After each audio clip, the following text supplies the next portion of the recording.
নমস্কার, আপনারা দেখছেন কলকাতা টিভি ডিজিটাল আর আমি শাশ্বতী রয়েছি আপনাদের সঙ্গে। বন্দে ভারত স্লিপার 17 জানুয়ারি থেকে এই রাজ্য থেকে চালু হয়েছে বন্দে ভারত স্লিপার। তবে তাতে মিলছিল না আমিষ খাবার, সেই নিয়ে যাত্রীদের মধ্যে ক্ষোভ বিক্ষোভ যথেষ্ট মাত্রায় উঠেছিল এবং তাতে রেলমন্ত্রীর হস্তক্ষেপের পরই আমিষ মেনু চালু হলো বন্দে ভারত স্লিপারে। 2রা ফেব্রুয়ারি থেকে এই আমিষ মেনু পাওয়া যাচ্ছে বন্দে ভারত স্লিপারে। যাত্রীরা অত্যন্ত খুশি এই নতুন মেনু পেয়ে।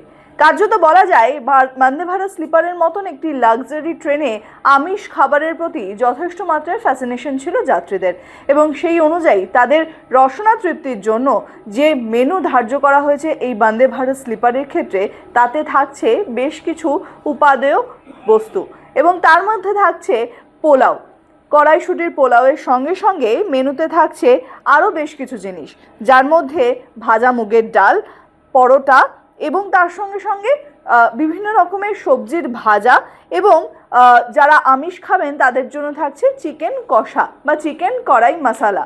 এছাড়াও একাধিক মেনুর মধ্যে গুরুত্বপূর্ণ হচ্ছে যারা নিরামিষ খাবার খাবেন তাদের জন্য ছানার কোপ্তা।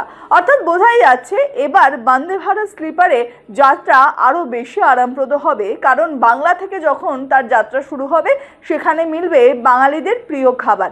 এছাড়াও মিষ্টিতে বা মিষ্টি মুখের জন্য থাকবে ক্ষীরকদম, যেখানে বাঙালি কিন্তু তার আশ মিটবে এই বন্দে ভারত স্লিপার যাত্রায়। তবে অপরদিকে যখন আসাম থেকে যাত্রা শুরু হবে তখন আসামি কুইজিন বা আসামের আঞ্চলিক খাবারের ওপর জোর দেওয়া হবে এই বন্দে ভারত স্লিপার ট্রেনের ক্ষেত্রে। সেক্ষেত্রে বাংলা এবং আসাম দুই জায়গার খাবারই মিলবে বন্দে ভারত স্লিপারের যাত্রাপথে। আরও বিস্তারিত জানার জন্য চোখ রাখুন কলকাতা টিভি ডিজিটালে। কলকাতা টিভি, রাত দিন 7 দিন।